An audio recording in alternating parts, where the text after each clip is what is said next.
E aí, meus queridos, tudo bem com vocês? Semana Santa chegando. E para muita gente é sinônimo de folga, viagem, chocolate, não é? Mas se eu te disser que essa semana guarda segredos muito mais profundos do que um simples feriado? Pois é, hoje a gente vai embarcar juntos numa jornada diferente. Vamos seguir os passos de Jesus naquela que foi, sem dúvida, a semana mais intensa e transformadora da história da humanidade. Não vamos só relembrar os fatos, não. A ideia aqui é desvendar as lições poderosas que ele nos deixou dia após dia e descobrir como elas podem mexer com a nossa vida hoje, aqui e agora. Bora entender o verdadeiro significado da Semana Santa e como ela pode ser um convite para uma transformação interior real? Fica comigo até o final e vamos aprender juntos. Tudo começa no domingo. Imagina a cena, Jerusalém está fervilhando de gente para a festa da Páscoa. A cidade está cheia, movimentada e as conversas se espalham rápido. De repente chega a notícia que muda tudo. Jesus está vindo. A multidão se agita, o entusiasmo é real. As pessoas pegam ramos, estendem mantos no chão e se preparam para recebê-lo como um verdadeiro rei. Mas espera aí. Aqui já tem a primeira sacada. Que tipo de rei eles esperavam? Provavelmente alguém que chegasse impondo autoridade, um líder político pronto para acomodar uma revolução contra Roma. Alguém forte, estratégico, quase um herói de filmes que a gente assiste. Só que Jesus não veio desse jeito. Ele chega montado em um jumentinho. Sim, num animal simples, usado pelos humildes, não por reis que querem impressionar com sua grandeza. E fica o questionamento: que mensagem ele queria passar com essa escolha? O que muita gente não percebeu naquele momento é que Jesus estava cumprindo exatamente o que havia sido profetizado séculos antes por Zacarias. Filha de Sião, alegra-te. Filha de Jerusalém, grita, o teu rei vem a ti, justo e vitorioso, humilde e montado num jumento, num jumentinho, filho de jumenta. Era isso. O Messias esperado finalmente estava ali, mas não na maneira que a maioria imaginava. Ele não vinha para governar com força, mas para servir. Seu reino não seria conquistado por batalhas, mas pela entrega, pelo sacrifício,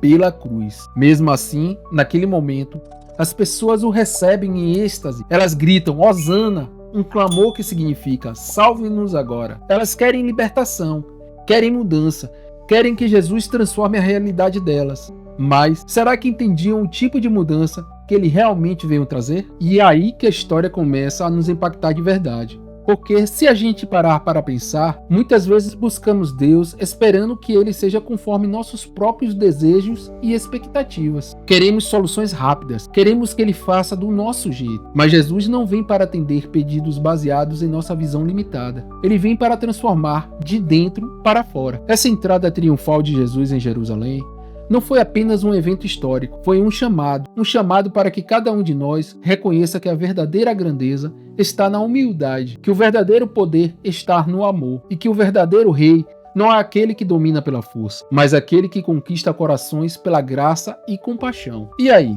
Como você tem recebido Jesus em sua vida? Será que está esperando ele agir como um rei guerreiro que resolve tudo no grito? Ou já recebeu ele como um rei que muda tudo, começando pelo coração? Sabe aquela vontade de resolver tudo rápido, de buscar respostas imediatas ou de confiar em líderes que prometem transformar o mundo com a força da imposição? A gente vê isso o tempo todo. Mas olha só, Jesus mostrou um caminho completamente diferente. Naquele domingo, ao entrar em Jerusalém, montado em um jumentinho, ele deixou claro que o reino dele não era sobre o poder político ou força bruta. Era um reino de paz, de justiça, que começa no coração. Que tal um exercício essa semana? Quais são as minhas maiores expectativas sobre o que Deus deveria fazer em minha vida? Agora confronta isso com o exemplo de Jesus humilde, servidor, focado no amor. Será que estamos esperando que ele haja segundo as nossas próprias vontades ou estamos dispostos a nos deixar transformar pelos princípios do reino dele? E mais, vamos praticar um ato de humildade essa semana? Algo simples, mas profundo. Que tal ouvir mais do que falar? Ajudar alguém sem esperar nada em troca? Abrir o espaço para o outro com paciência? São gestos pequenos, mas que refletem a essência do que Jesus nos ensinou. Então, topa o desafio? Vamos juntos viver essa verdade na prática. Seguindo esta jornada, chegamos à segunda-feira da Semana Santa. O clima em Jerusalém começa a mudar. Jesus está no templo ensinando, mas a tensão no ar é palpável. Os líderes religiosos, incomodados com sua influência e com a profundidade da mensagem que ele traz, decidem confrontá-lo. Com que autoridade você faz essas coisas? Quem te deu essa autoridade? Eles não estavam interessados em aprender, nem em reconhecer a verdade que ele anunciava. Estavam preocupados com poder e controle. Afinal, se Jesus realmente fosse o que dizia ser, toda a estrutura religiosa que ele dominavam poderia ruir. Ele não seguia os padrões que eles esperavam, não buscava o status, não se submeteu às regras vazias que eles impunham. E mais importante, falava com autoridade que vinha diretamente do Pai. É nesse contexto que acontece um episódio simbólico e profundo. No caminho, Jesus vê uma figueira cheia de folhas, mas sem fruto. Ele então declara: nunca mais nasça fruto em ti. E a figueira seca imediatamente. Essa cena pode parecer dura à primeira vista, mas carrega um ensinamento poderoso. A árvore cheia de folhas, mas sem frutos, simbolizava uma fé vazia, uma espiritualidade de aparência, que impressiona externamente, mas não gera transformação real. Era como aqueles líderes religiosos, que conheciam a lei, realizavam rituais, ostentavam autoridade, mas não viviam a essência do que Deus realmente queria: amor, justiça e entrega genuína. Jesus estava deixando claro que não adianta parecer religioso por fora se por dentro não há frutos de uma verdadeira transformação. Para Deus, títulos e ritos sem propósito não significam nada. O que realmente importa é a autenticidade da fé, aquele que se traduz em atitudes e não apenas em discursos bonitos. E esse ensinamento continua sendo um alerta para nós hoje. Será que nossa fé tem gerado frutos ou estamos apenas preocupados em parecer espirituais, enquanto nossas ações dizem o contrário? Porque no fim das contas, Deus não se impressiona com aparências. Ele busca corações verdadeiros, comprometidos com a vida que reflete seu amor e justiça. Então fica o convite. O que temos produzido? Frutos ou apenas folhas? Quantas vezes a gente vê instituições ou até mesmo pessoas mantendo uma aparência impecável, mas sem gerar um impacto real? Tudo parece bonito por fora, mas quando olhamos mais de perto, falta essência, falta vida. É como aquela figueira cheia de folhas, mas sem fruto. E aí Jesus nos convida a algo muito maior, uma fé que não é só de fachada, mas que transforma, que se traduz em ações concretas, que faz a diferença na vida das pessoas ao nosso redor. Não adianta só parecer piedoso, conhecer as escrituras ou seguir rituais, se, na prática, tudo isso não se reflete em amor, justiça e serviço. Então que tal dar uma olhada na nossa própria caminhada? Pode ser aí da igreja, a oração, a leitura. Isso tudo tem te aproximado de Deus e das pessoas? Tem gerado frutos ou virou só uma rotina vazia? Agora um desafio. Pense em uma área de sua vida onde você pode dar mais frutos essa semana. Pode ser um ato simples, uma palavra de incentivo, um gesto de gentileza, um tempo dedicado a alguém que precisa. O importante é que seja real, que venha do coração, que seja um reflexo da fé que transforma. Vamos juntos viver uma fé que dá frutos?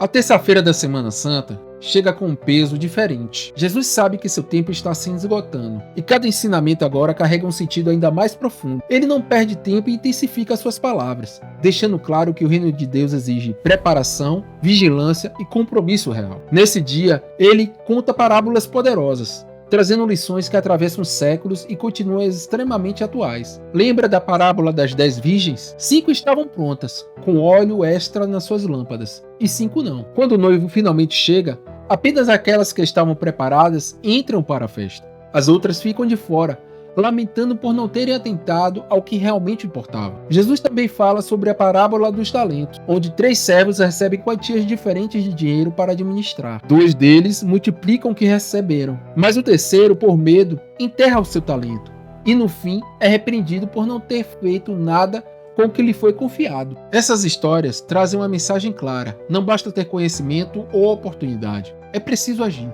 Não podemos viver apenas de aparência, esperando passivamente que Deus faça tudo por nós. A fé exige ação, perseverança e comprometimento genuíno. Enquanto Jesus ensinava, os líderes religiosos permaneciam cegos espiritualmente. Em vez de absorver a verdade que ele estava revelando, eles só pensavam em como pegá-lo em alguma palavra, como proteger seus cargos e manter o controle sobre o povo. Eles ignoravam que estavam bem diante deles, o próprio Filho de Deus, chamando para uma transformação real. Nesse dia, Jesus também anuncia algo que para muitos era impensável: a destruição do templo e os sinais dos fins dos tempos. Ele alerta que as coisas deste mundo são passageiras, e quem realmente deseja viver o reino precisa estar pronto, não só para o que acontece agora, mas pelo que virá. Então fica a reflexão: como temos usado os talentos e oportunidades que Deus nos dá? Será que estamos multiplicando o que Ele confiou a nós? Ou estamos enterrando nossas chances por medo, insegurança ou comodismo? A mensagem de Jesus na terça-feira é um convite para despertar, para parar de viver apenas na superfície e assumir uma postura ativa na fé. O tempo é curto.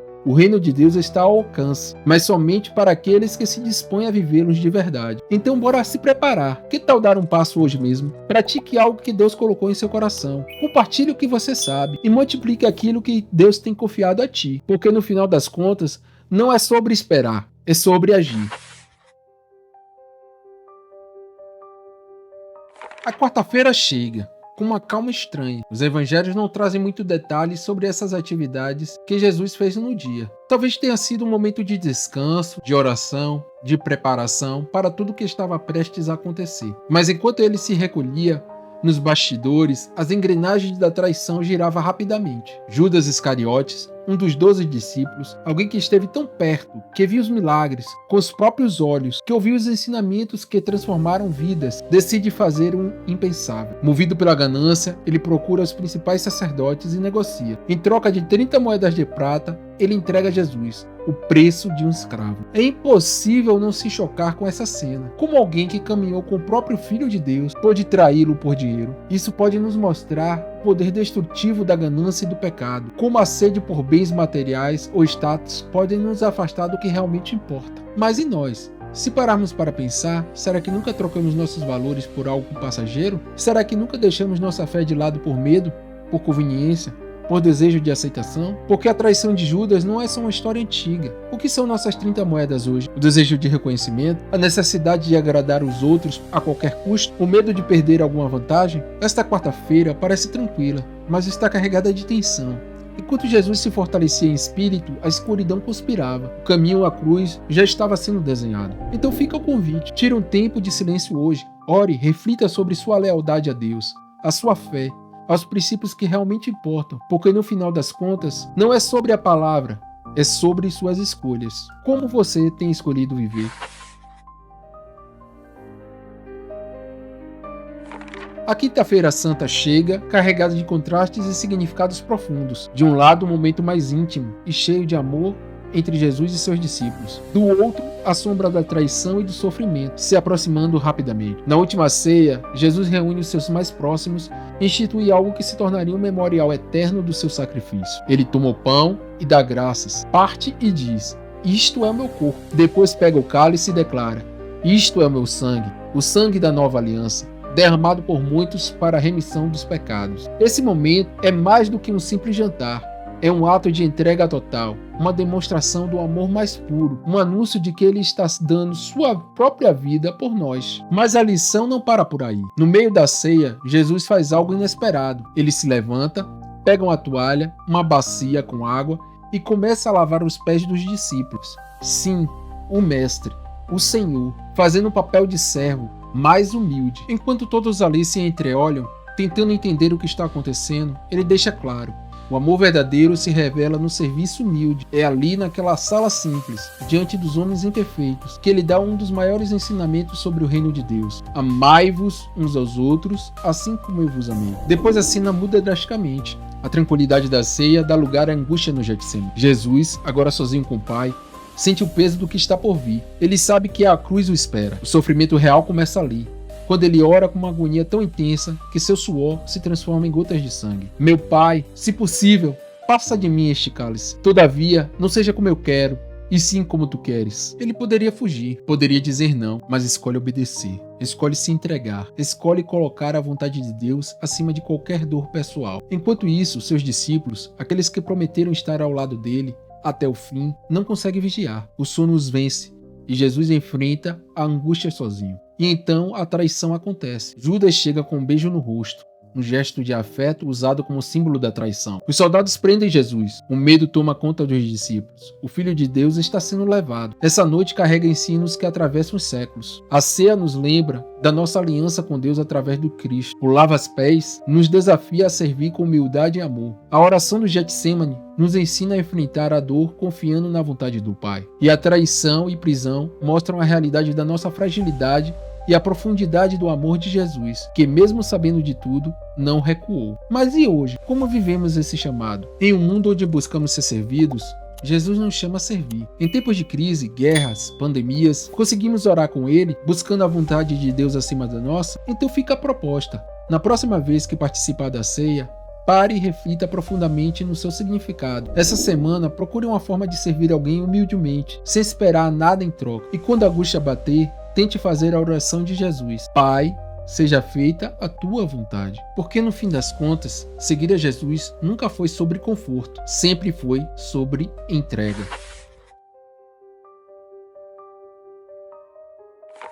A Sexta-feira Santa, o dia em que o silêncio grita e o céu escurece, o dia mais sombrio da história, o inocente, aquele que nunca cometeu pecado, é condenado injustamente. Os julgamentos são rápidos, cheios de intriga, movidos por inveja, medo e politicagem. Jesus é açoitado brutalmente, seu corpo ferido, ensanguentado. Ele é ridicularizado, desprezado, coroado com espinhos e forçado a carregar a própria cruz, caminhando por ruas que ecoam com gritos e murmúrios de uma multidão dividida. Alguns choram, outros zombam. E então, no Calvário, a cruz é erguida.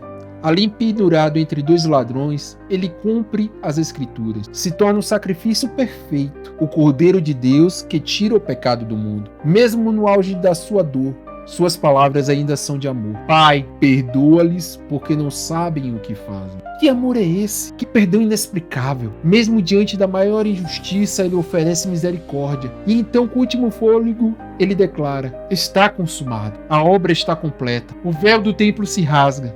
A terra treme, o céu escurece, a redenção foi selada. Agora pare para pensar, como responder a um amor tão grande? Muitas vezes temos dificuldades em perdoar ofensas pequenas, em soltar mágoas que carregamos há anos, mas Jesus na cruz perdoou seus algozes. Ele nos desafia a viver esse amor na prática. Vivemos em um mundo marcado por ódio, por vingança, por divisões que machucam, mas a cruz nos chama a algo completamente diferente. Ela nos desafia a perdoar quando queremos retaliar, a reconciliar quando queremos cortar laços, a olhar para o outro com olhos de Cristo, mesmo quando é difícil, porque o sacrifício dele não foi só para nos salvar, mas para nos transformar. Ele nos convida a morrer para o nosso orgulho, nosso egoísmo, nossa sede de vingança. Então, que tal tirar um tempo hoje, fazer silêncio, meditar no significado da cruz na sua vida? Pense, existe alguém que você precisa perdoar? Talvez seja difícil, talvez doa, mas a cruz nos ensina que o perdão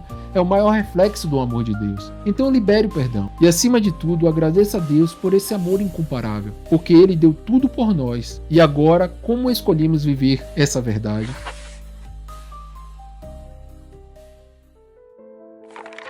O Sábado Santo chega, carregado de silêncio. A tempestade da sexta-feira passou, mas o peso da dor está ali. O corpo de Jesus está no túmulo, a pedra selada, e com ele o desespero, o medo, a sensação de que tudo chegou ao fim. Para os discípulos, era um dia de luto. O mestre se foi. As promessas pareciam ter sido perdidas na escuridão da morte. A esperança parecia morta. Mas o que esse dia nos ensina? O Sábado Santo é o dia de espera, o dia de silêncio de Deus. E não é difícil de se identificar com isso, não é? Quantos Sábados Santos nós mesmos já vivemos? Aqueles períodos da vida onde parece que Deus se calou, onde as respostas não vêm, onde tudo parece incerto. Momentos de perda, de luto, de dúvida, em crises pessoais, em situações onde o coração grita por socorro e não recebemos respostas imediatas. Mas aqui está a chave. Mesmo no silêncio, a promessa de Deus continua viva, porque o que ninguém imaginava naquela manhã é que a história não tinha acabado. No coração da escuridão, a ressurreição já estava a caminho. A pedra que selava a esperança não duraria para sempre. Então talvez hoje você esteja vivendo um Sábado Santo na sua própria vida. A resposta não chegou,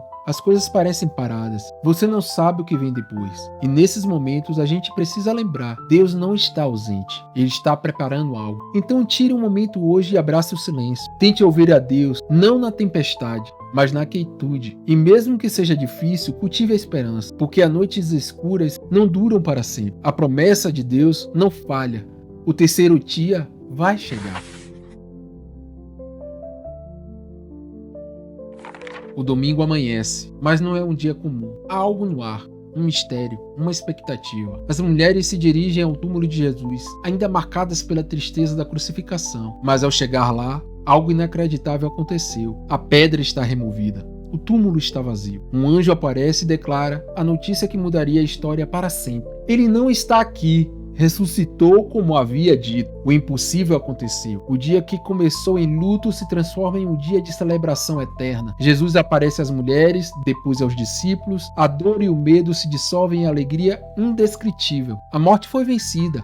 O pecado derrotado. A cruz não foi o fim, foi o começo de tudo. Agora tudo o que ele ensinou, tudo o que ele prometeu, é validado pela ressurreição. Mas a ressurreição não é apenas uma lembrança histórica. Ela é o poder que transforma nossas vidas hoje. Se Cristo vive, nós também podemos viver de uma nova maneira. Uma vida livre do peso do pecado. Uma vida cheia de esperanças, mesmo no meio das dificuldades. Porque a vitória dele é a nossa vitória. Agora olhe ao redor. O mundo muitas vezes parece perdido, sem direção e sem esperança. Mas a ressurreição é a nossa âncora.